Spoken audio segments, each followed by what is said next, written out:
Arti agama kan ini ya, bagian dari sistem kepercayaan dan sistem nilai menurut saya.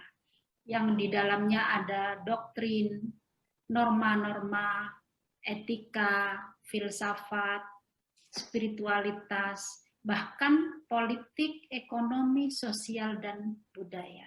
Kemudian perjalanan agama-agama di Indonesia ini sangat unik dibanding negara-negara Southeast Asia lainnya, misalnya seperti Thailand atau mungkin Singapura, itu narasinya akan berbeda.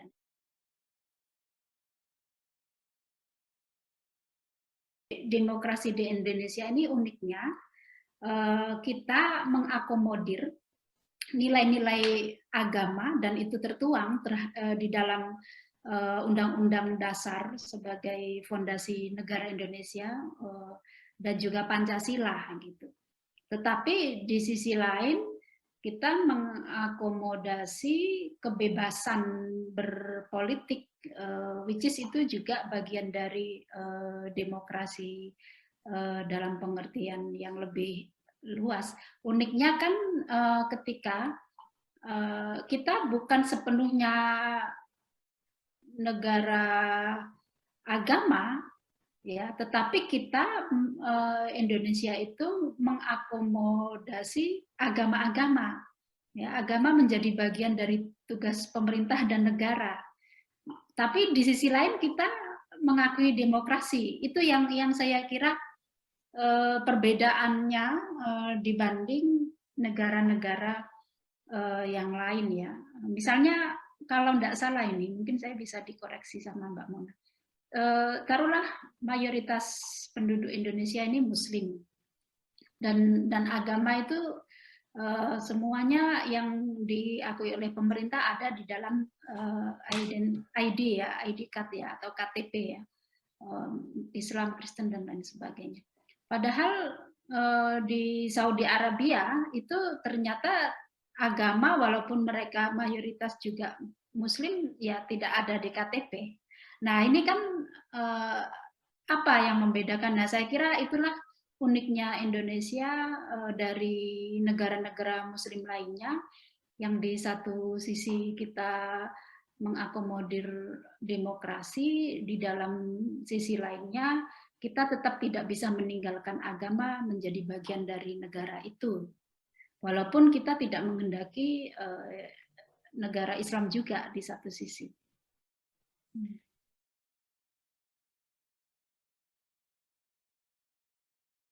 Kita kan melihat komunitas Bahai ini tidak hanya sebagai kelompok-kelompok kecil atau minoritas ya secara populasi, tetapi perlu dilihat juga sebagai kelompok-kelompok yang punya apa namanya agensi ya, saya bilang, karena mereka ini tentu saja mengaplikasikan nilai-nilai kehidupan termasuk bernegara, bermasyarakat ya, menggunakan prinsip dasar dan ajaran-ajaran Bahai itu sendiri. Misalnya prinsip musyawarah ya, Mbak Mona paham ya, musyawarah itu menjadi salah satu dasar di negara kita juga. Nah, rupanya dari prinsip-prinsip yang ada di dalam demokrasi Indonesia ini itu juga sebagai bagian dari ajaran utama di dalam agama Bahai. Jadi kalau misalkan bagaimana resiliensi mereka di tengah-tengah demokrasi seperti sekarang, konteksnya sebenarnya bukan ke masyarakat Bahai-nya sendiri, tetapi bagaimana aktor-aktor negara dan pemerintah memperlakukan mereka, begitu ya. Taruhlah misalnya pada ketika era Soekarno sempat dilarang agama Bahai ini. Lalu dampak yang agak agak kuat pada aspek marginalisasi ketika di pemerintahan Soeharto. Kelompok-kelompok yang dilarang ini sebenarnya bukan dilarang beragamanya ya, tapi berorganisasinya. Ya. Nah, kadang tidak dipahami oleh sebagian masyarakat agama ini dilarang. Sebenarnya yang dilarang organisasinya. Mereka tetap beragama Bahai dan menjalankan ritual-ritual agama Bahai, namun ada undang-undang dan peraturan yang tidak membolehkan mereka beroperasi secara organisasi keagamaan, dan itu menyebabkan diskriminasi tentu saja. Misalnya ada yang dipenjara, ada yang diusir, ada yang terintimidasi secara sosial, politik, ekonomi, dan sebagainya. Nah, ini salah satu studi kasus yang terjadi dalam proses demokrasi. Apakah hanya Bahai? Tentu saja tidak. Memang ada kelompok-kelompok minoritas lainnya seperti Ahmadiyah atau Syiah, ya, atau bahkan indigenous religion atau agama-agama lokal yang pernah mengalami itu semua. Namun harus dilihat belakangan ini sebenarnya negara dan pemerintah dalam konteks melindungi masyarakat dan melayani ada kemajuan pasca reformasi ini. Walaupun belum maksimal, tetapi saya baca ya, maksudnya saya analisis ada banyak kemajuan yang mengakomodasi kelompok-kelompok minoritas ini termasuk Bahai, walaupun masih belum ada rekognisi dari pemerintah dan negara. Dampaknya apa? Banyak. Sampai sekarang misalnya soal identitas di KTP yang tidak bisa dicantumkan, dan itu berdampak ya terhadap pendidikan, tentu saja lapangan pekerjaan, mau apply PNS loh, ini kolom agamanya nggak ada, gimana bisa jadi official government begitu, contoh ya.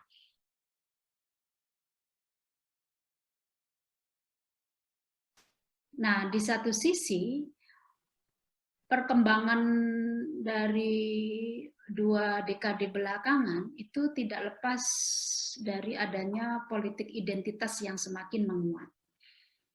Mbak Mona mungkin bisa memperhatikan bagaimana parpol-parpol atau partai politik yang berbasis pada keagamaan itu juga semakin meningkatkan nuansa populisme. Ya, jadi ini ketika tidak hati-hati kita bisa terjebak pada atas nama demokrasi, tetapi sesungguhnya demokrasi itu ditumpangi oleh kelompok-kelompok transnasional itu sendiri yang akan mengancam otentik ya budaya dan masyarakat Indonesia yang otentik gitu. Karena populisme ini berdasarkan pada populisme keagamaan yang memang semakin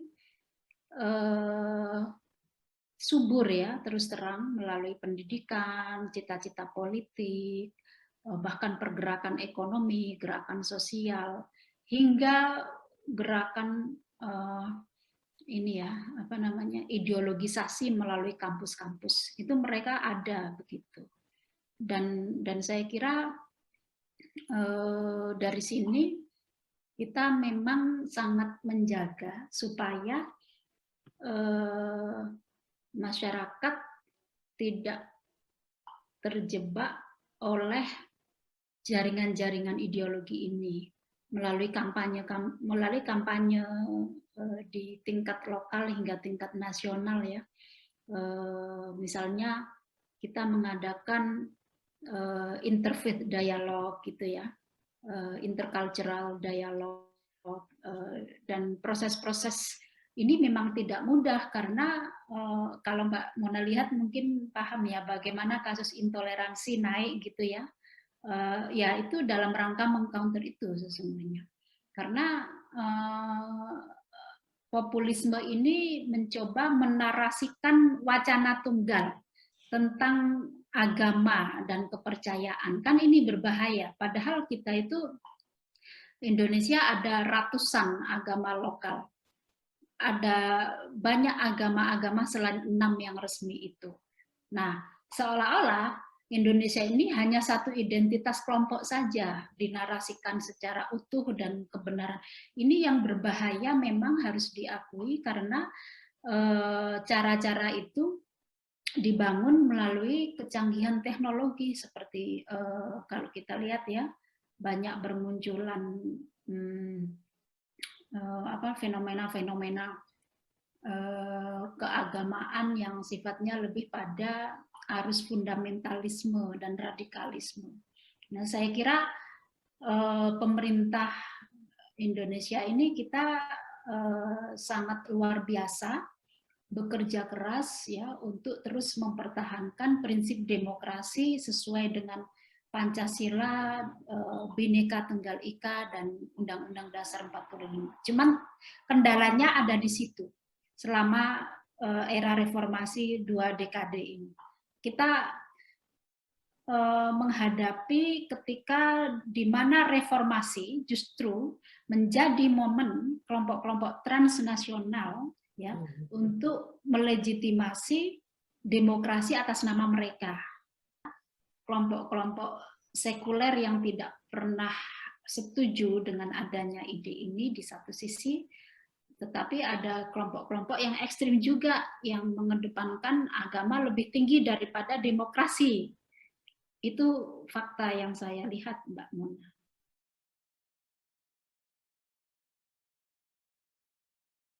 Kita ini kan sedang dihadapkan pada era big data ya, di mana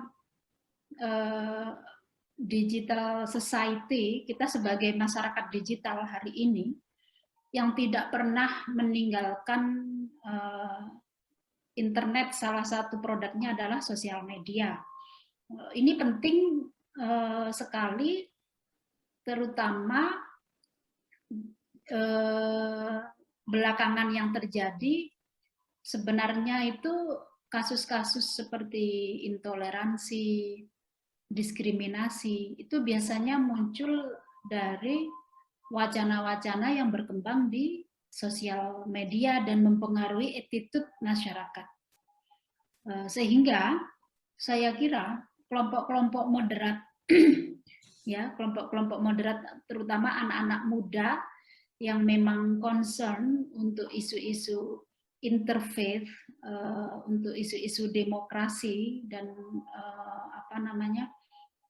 agama di dalamnya, maka perlu terus-menerus membangun narasi yang positif dan progresif gitu tentang apa itu esensi beragama, yang tidak boleh melakukan kekerasan, yang tidak boleh mengkafir-kafirkan, yang tidak boleh menyesat-nyesatkan, mendiskriminasi, dan lain sebagainya. Itu kan esensi semua agama. Apalagi kita berdasarkan pada sistem Pancasila misalnya. Jadi saya kira memang kampanye media itu menjadi salah satu kebutuhan utama hari ini supaya menjembatani masalah-masalah yang tadi saya sampaikan ya, bahwa efek dari transnasional ini mempengaruhi kehidupan demokrasi dan beragama begitu, mempengaruhi kehidupan toleransi dan pluralisme keberagamaan misalnya. Nah, ini juga biasanya dibangun oleh narasi-narasi yang memang itu melalui sosial media. Bahkan ada beberapa kasus pelaku terorisme dari kelompok-kelompok jaringan ISIS misalnya.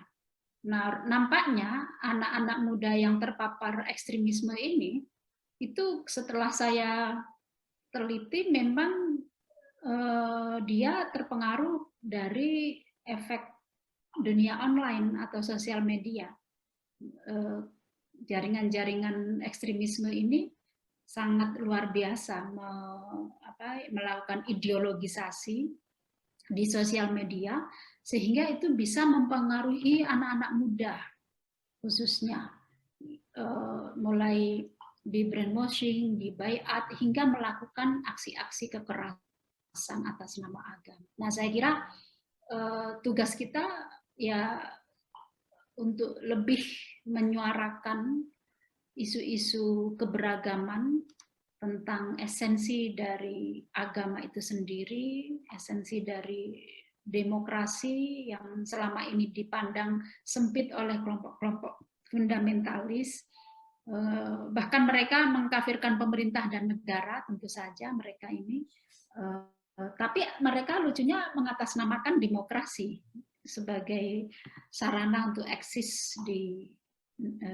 Indonesia.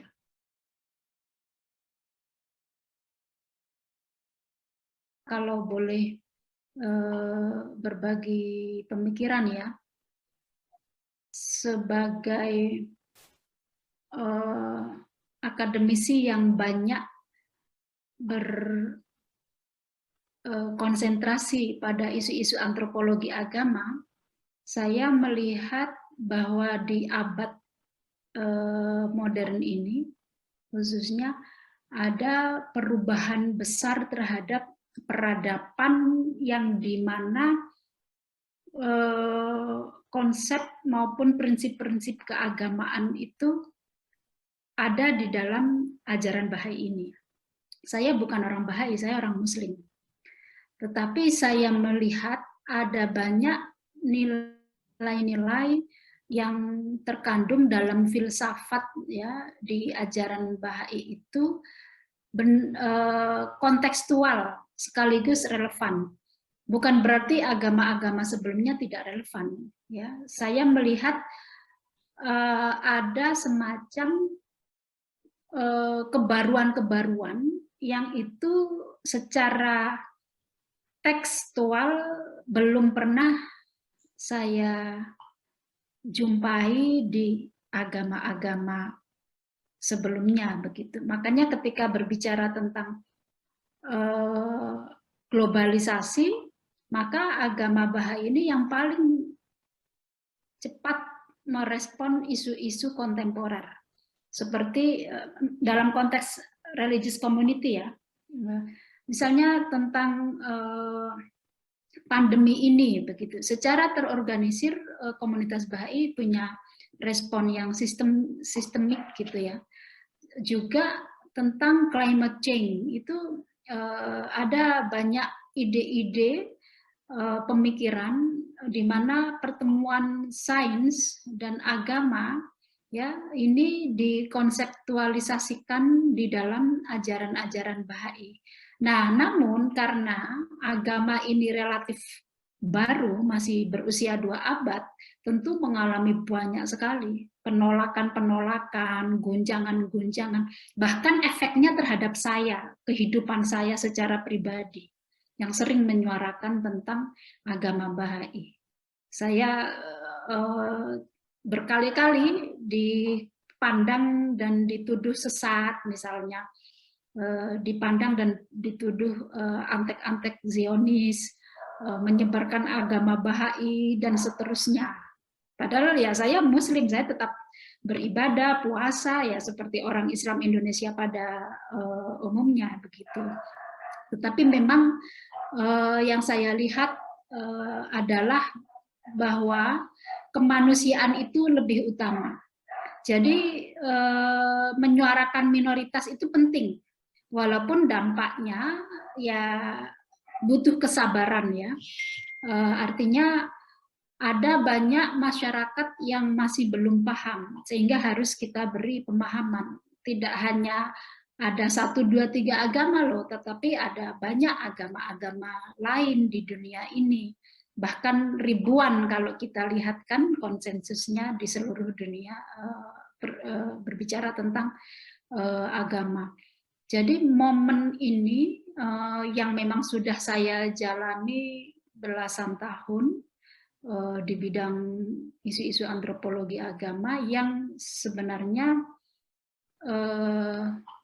membuat saya semakin konsisten ya untuk menyuarakan yang minoritas ini gitu ya. Sebenarnya tidak hanya Bahai saja, misalnya ketika ada kasus diskriminasi terhadap Ahmadiyah atau bahkan diskriminasi terhadap Kristen ataupun Katolik itu juga beberapa kali dan sering sekali terjadi di Indonesia. Ya saya akan bersuara juga bagaimana Syiah, Ahmadiyah, termasuk kelompok-kelompok indigenous religions ya atau agama-agama lokal. Kita sebut penghayat kepercayaan secara bahasa Nusantara. Nah, inilah yang kita harapkan, bahwa demokrasi itu tidak untuk kelompok mayoritas, tetapi harus memayungi semua warga negara tanpa terkecuali, tanpa ada batasan minoritas atau mayoritas. Semua mendapat hak-hak yang sama, hak-hak dan perlakuan perlindungan sekaligus pelayanan yang setara. Nah, disitulah saya memandang demokrasi idealnya ke arah itu. Walaupun ya kita masih sedang proses menuju ke sana.